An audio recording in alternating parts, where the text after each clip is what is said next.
Magandang araw mga kaibigan. Bigyan natin ng reaction, opinion ang post ni Mr. J. Sonsa. Okay. I think 2 days ago, may naipabalita na ang NBI parang nag-recommend na sasampahan ng kasong cyber libel si Mr. J. Sonsa kasama ang isang si Jeffrey Celis o Ka Eric dahil sa yung health condition, mga post nila dahil sa mapanirang post laban kay Pangulo yung kanyang health condition. So ito, isinare ni Jason sa yung kanyang post noong January 28 na ito yung basihan para sampahan siya ng kaso na cyber libel. Basahin ko, ito yung kanyang post, January 28, 2026. My sources sent me this message a few minutes ago. Ito yung natanggap niyang message. His acute diverticulitis has deteriorated severely due to prolonged pulveron use. Key developments include the formation of a cyst and clear signs of perforation, which could lead to life-threatening complications if not addressed immediately. Because of his condition, he won't be able to perform his duties and responsibilities for weeks to come. Yan, sources yan. Kaya ito yung panawagan ni Jason sa in the spirit of transparency, the Filipino people compels the office of the President to release the much needed medical bulletin written or orally pronounced by the attending medical officers of the facility where he is being attended to. Yan po ang post ni Jason sa noong January 28. Kasi nagtataka ako nung isang araw nung mabasa ko yung post ni Sasut. Doon ko nalaman na parang sasampahan nila ng cyber level si Jason sa. Ito palang dahilan.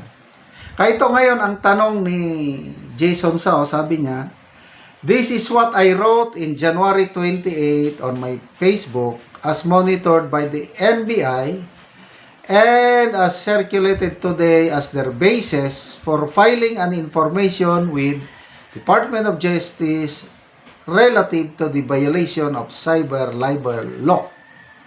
Pray," sabi niya, tinatanong tayo, "tell me, what's so wrong with this post to merit a possible case of cyber libel? My lawyers have been duly notified about the NBI press release and we will exhaust all our constitutional rights and legal avenues to face whatever negative information filed against me.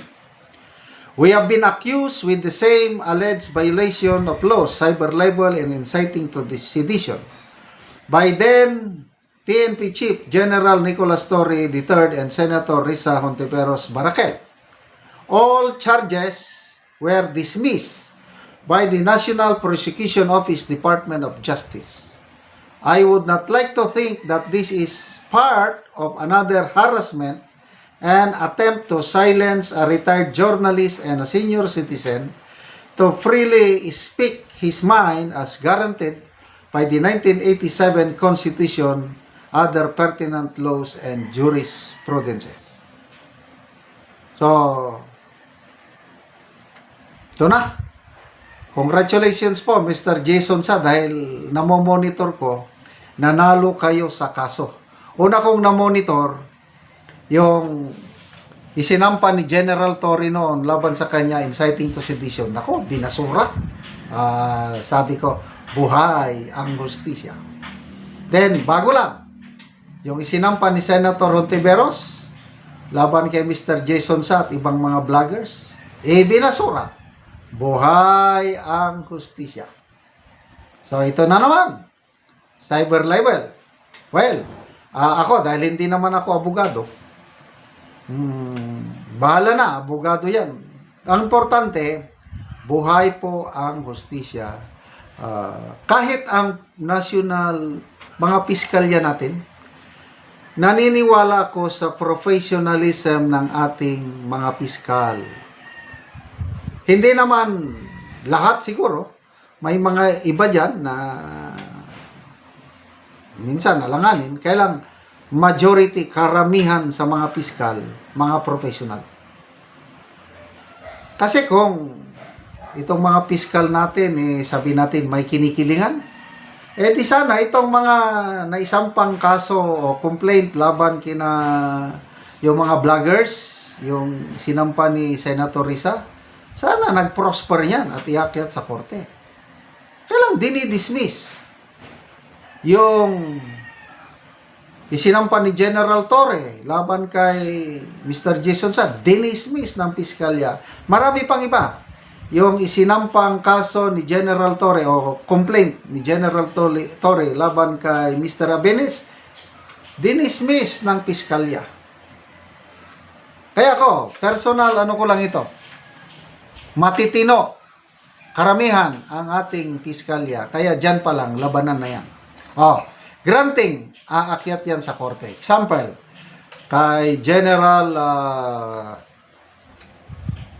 Romeo V. Puques, may nakita ng piskalya na probable cause, si inakyat. Yan na, mas matindi ang labanan sa korte dahil, again, ako, malaki ang tiwala ko sa justice system natin, sa ating mga judges. Karamihan yan, matitino, I tell you. May personal experience ako tungkol yan. Pag mahinang imong ebidensya, basura ang kaso. Example, yung kay ex-congressman Ernie Teves, yung mga murder cases laban sa kanya, yung isa na-dismiss.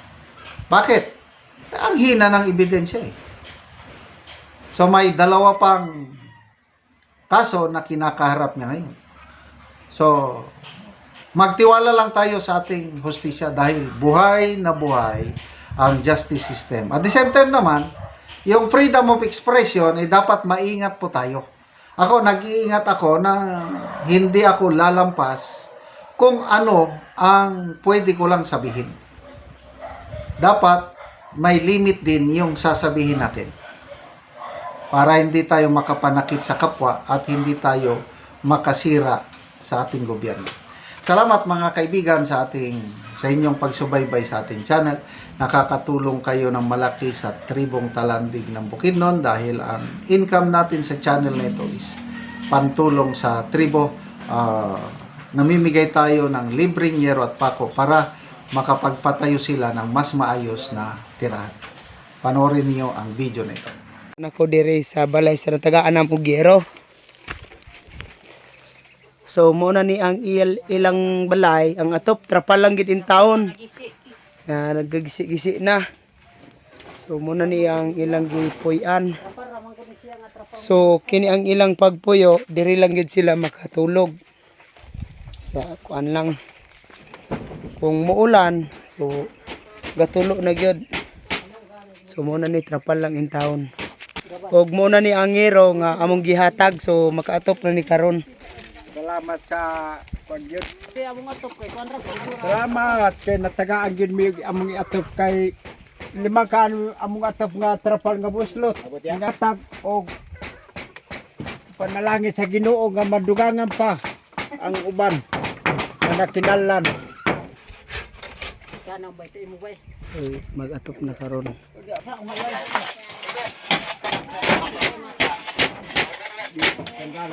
Inaot unta nga panalangin o pangyud.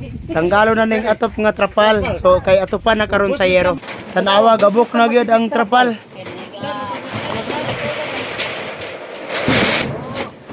Sakto lagi sa kulo lagi ano.